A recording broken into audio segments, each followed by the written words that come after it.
golden age of car meets. Car meets can be traced back at happening as early as the late 1800s when cars were created.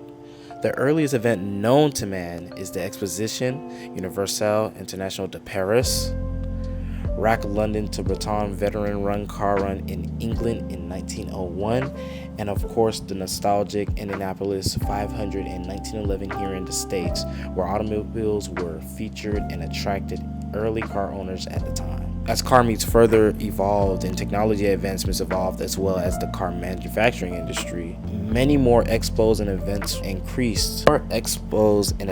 increased. We then got, in my opinion, one of the best ages of cars, which were produced in the 1980s to the 1990s, which I would call the peak of the automotive industry. This age was filled with vibrant grassroots gatherings that brought all car enthusiasts together, often in parking lots, streets, and several other types of venues. This gave many car enthusiasts a sense of belonging through a passion of cars, from categories of vehicle tuning, racing, and expression through elaborate themes on cars. It was also a great time for the network, where car enthusiasts were able to exchange different ideas, tips, and techniques on car modifications, repairs, and of course performance enhancements. We saw great things like dyno tuning, rollers of cars sounding cool, driving down your favorite foresty road with leaves blowing in the wind. And car meets also served as a safe space for many young men, young women to be able to have an avenue to express their individuality and identify through these cars customizations, expressing their freedom, independence, and a little bit of rebellion for the rebellion people that we do have in our car revolution. These things only continue to flourish as the rise of social media took flight in the world. We'll start with Instagram. Instagram created a value for visual storytelling for car enthusiasts by using platform images centric nature for sharing detailed photos of car builds, modifications, and events. Many car ravers use hashtags like JDM, Stance Nation, and car photography, and Instagram took a notice of this and further encouraged car influencers to focus on their likes, followers, and aesthetic perfection. This created an influencer impact where major car pages like Stance Nation or Car Lifestyle gained massive followings, creating a setting trend in styles for cars like stance, wide body kits, and performance upgrades, and creating up for their car builds. With the help of Instagram, DMs, group chats, and comment sections, it established a direct connection between enthusiasts, making it easy to create meetups with the like-minded people around the world.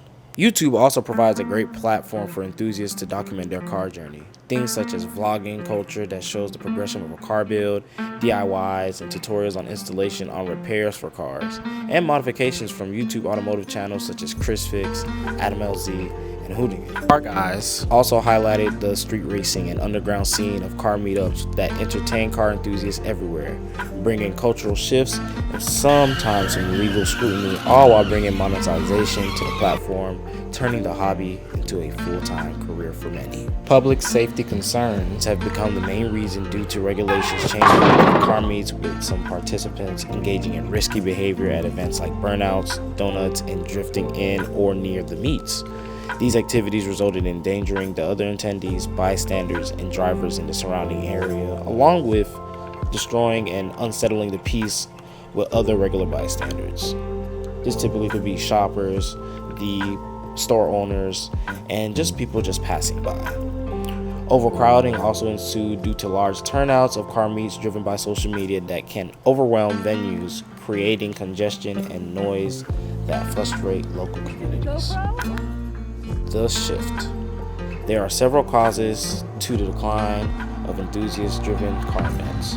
To start, large companies and brands began to capitalize on car events, turning enthusiast-driven gatherings into heavily branded, profit-driven spectacles such as SEMA and Formula Drift, which began to focus more on market-based grassroots rather than making a better connection and bond with the car community. Rising costs also contributed to many events being pushed for bigger venues, a higher etiquette on professional-grade showcases, and entertainment meant for higher entry fees, pricing out casual enthusiasts who once dominated in these events.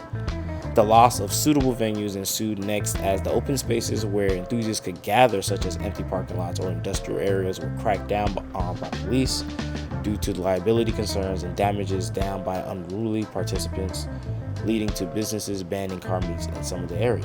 The loss of the love of car culture is the big reason as casual attendees or non-enthusiasts lead to the decline of quality interaction.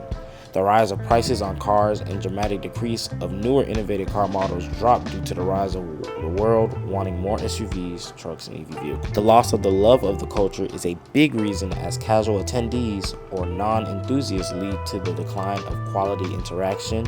The rise of prices on cars and dramatic decrease of newly innovative car models dropped due to the rise of the world wanting more SUVs, trucks, and EV vehicles. The future of car meets. Looking at the future of the car meet scene, the future may look very grim, but there is hope in order to make this hobby great again. Making specific private event-only meetups will help create more intimate group gatherings, open more purpose-built spaces like tracks as they have been on a decline, promoting safe venues and reducing illegal driving during meets. And most of all, having car manufacturers bring in unique ideas that are fresh and bring back that true driving experience we crave. In conclusion, the future of car meets will likely blend in with traditional trends and adapt with modern culture. At the rate of the current world as it is, the best way to continue keeping our hobby alive is by truly just cherishing and embracing what we have for what it is now and what automobiles are, just to one day bring back that glory back to car culture for years to come.